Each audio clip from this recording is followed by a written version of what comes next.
arbitrary. They are all based on the ego concept. Every thinking person bemoans the fact that there is no peace between nations. Everybody would like to see peace on this globe. Obviously there isn't any. In this century there has been a war somewhere practically all the time. Every country has an enormous defense system that uses a lot of energy, money, and manpower. This defense system is turned into an attack system the minute anyone makes even the slightest unfriendly remark or seems to be moving toward an invasion of airspace or of territorial waters. This is rationalized and justified with, we have to defend the border of our country in order to protect the inhabitants. Disarmament is a hope and a prayer, but not a reality. And why? Because disarmament has to start in everyone's heart, or wholesale disarmament will never happen. The defense and attack that happens on a large scale happens constantly with us personally. We're constantly defending our self-image. If somebody should look at us sideways, or not appreciate or love us enough, or even blame us, that defense turns into an attack. The rationale is that we have to defend this person, this country, that is, me, in order to protect the inhabitant, self. Because almost every person in the world does that, all nations act accordingly. There is no hope that this will ever change unless every single person changes. Therefore it is up to each of us to work for peace inside ourselves. That can happen if each ego is diminished somewhat, and ego only diminishes when we see with ruthless honesty what's going on inside us. Labeling thoughts is one way of doing that. One finally finds out what kind of rubbish one is thinking, and one has fewer grandiose ideas about one's person and one's thinking capacity. It is one of the aspects of meditation. Another aspect of ruthless honesty with oneself is to admit when one has unpleasant feelings and cannot handle them. One recognizes that one is constantly in search of sensual gratification. That ruthless honesty makes it possible to diminish the ego a little.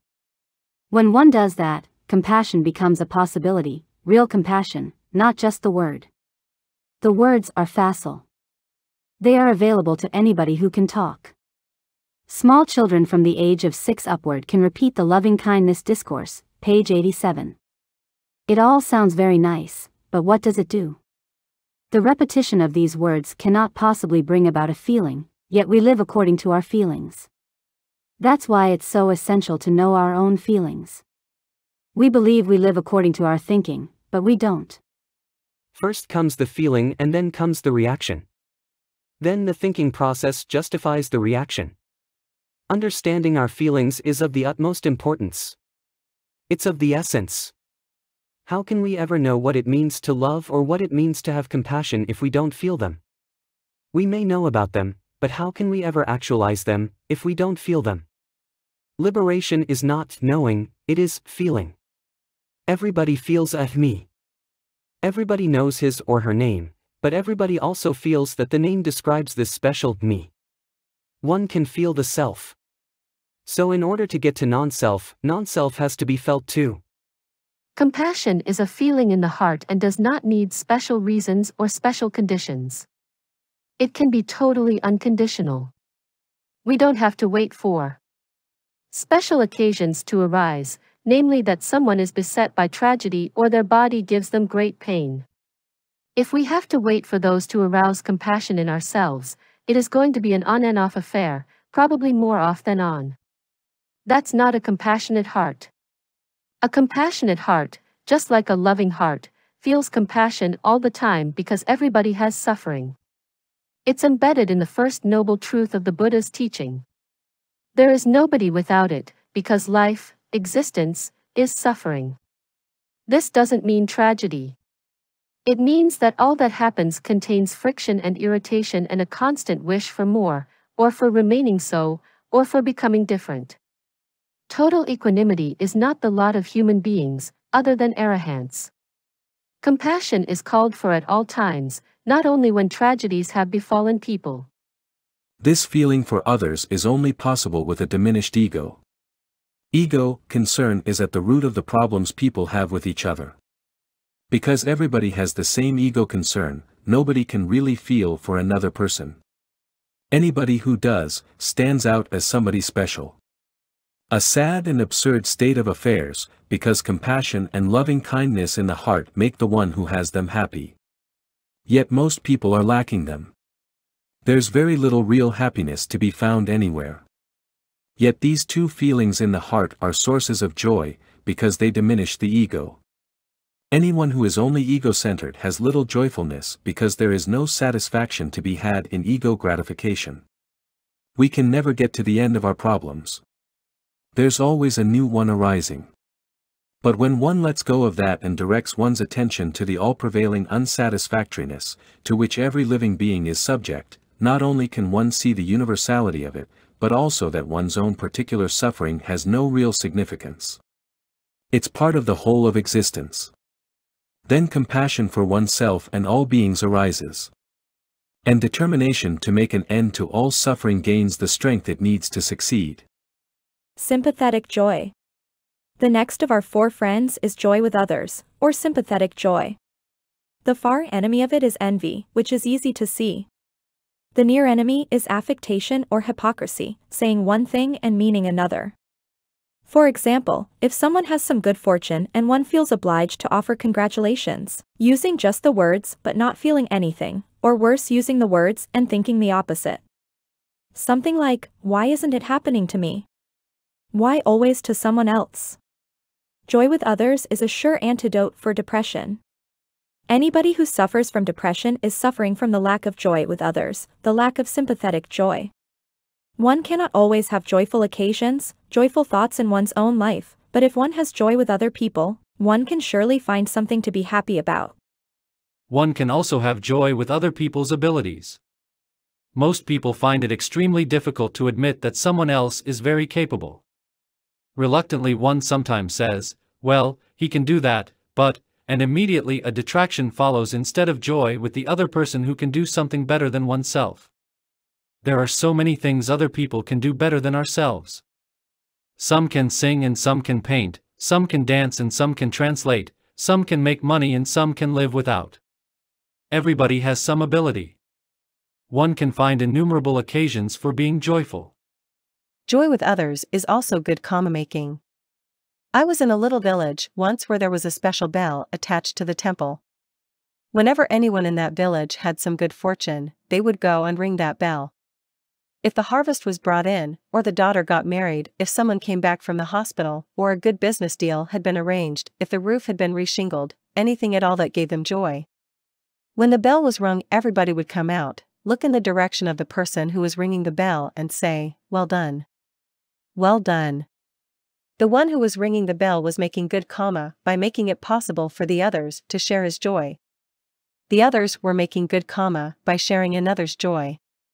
Most villages, towns, and cities don't have special bells for that purpose. We have to ring our own bell. This is something of the utmost importance to remember what the Buddha taught under all circumstances and to actually follow through with it.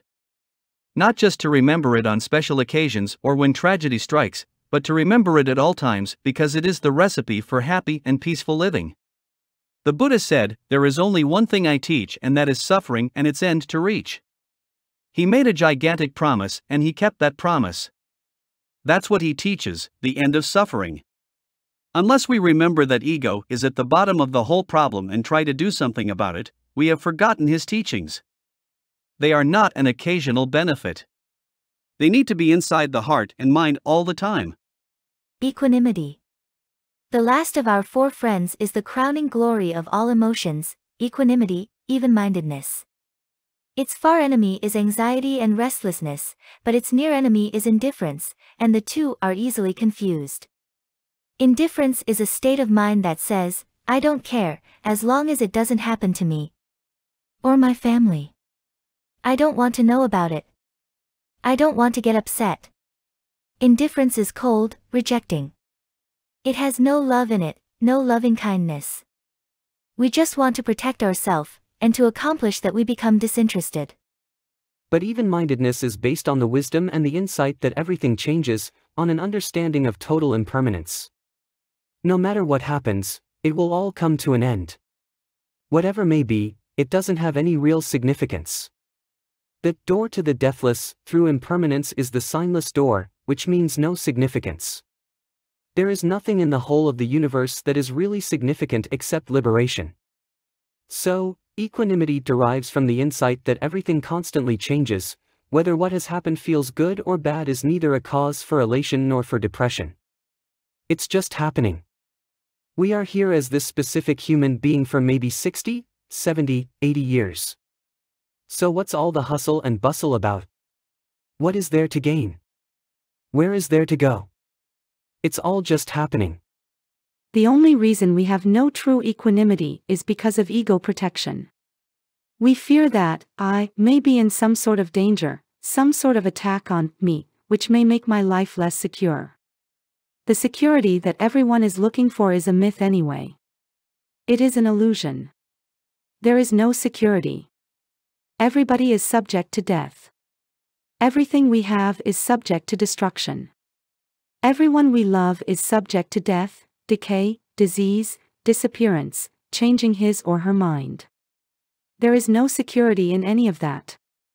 The lack of equanimity that arises when things happen that we don't like is based on the illusion that we've lost something that is really significant to our well-being. This is our ego protection. But even our well-being is an illusion because there is nothing that can ever make us truly well and lastingly secure.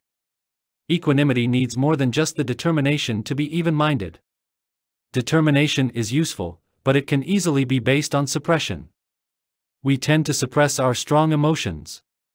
That doesn't benefit us at all, because they come out eventually. What we suppress in one way finds different outlets. Suppression can result in sickness or in depression. It can show itself in other upheavals. We are not upset by one particular situation, but by another one. Equanimity needs insight. When it is perfectly cultivated, it is one of the 7 factors of enlightenment. Complete equanimity is a privilege reserved for the enlightened ones. Yet unless we practice it now, how will we advance and grow? Through meditation we can begin to see the flux and the flow, how the mind changes constantly. Can anybody remember what they were thinking about 10 minutes ago? In the last meditation? In the one before that? Nobody. We can't keep any thought, we can't keep anything. Everything is momentary. Just because we may have had a house or a person around us for the past 30 years doesn't mean we can keep them. Because they have been with us for a long time, they appear to be permanent. But we can easily notice in our meditation how our thoughts come and go and never stay with us. What is there to get worried about if everything moves, everything disappears? Constant flux, constant flow. Only so long as this is happening is there a human being. So long as the breath is moving, the blood pulsating, the thoughts and feelings changing, so long as all the cells in the body are decaying, just so long do we have a human being. When that stops, we have a corpse. Without that flux and flow, we wouldn't be here, and yet we try to make that flux and flow permanent. We try to make it solid. This is me, and I want to make sure that everybody knows this is me. I've got a name, and there are certain people and possessions that belong to me. I've got viewpoints and want to make sure everybody knows them. This is trying to instill permanency into a person. Yet there can only be a person because that person is constantly changing, and in the end it's going to change into a corpse. Then we can start all over again. Equanimity will have to be imbued with some basic insights in order to arise. It also has to contain acceptance. So long as there is no acceptance, there is suffering because this implies resistance. The opposite of acceptance is resistance, and resistance hurts. If one pushes against something, it hurts one's hand. If one goes along with it, there is no pain at all. Acceptance of things the way they are creates equanimity, and equanimity creates security in the heart. These 4 emotional states, the divine abidings, create security in the heart. If one cultivates the 4 friends to some extent, one will feel secure, at peace and at ease, because one realizes that the world may condemn and abuse, but one doesn't have to take part in all that. The Buddha said, "I don't quarrel with the world. The world quarrels with me." That is the security of equanimity.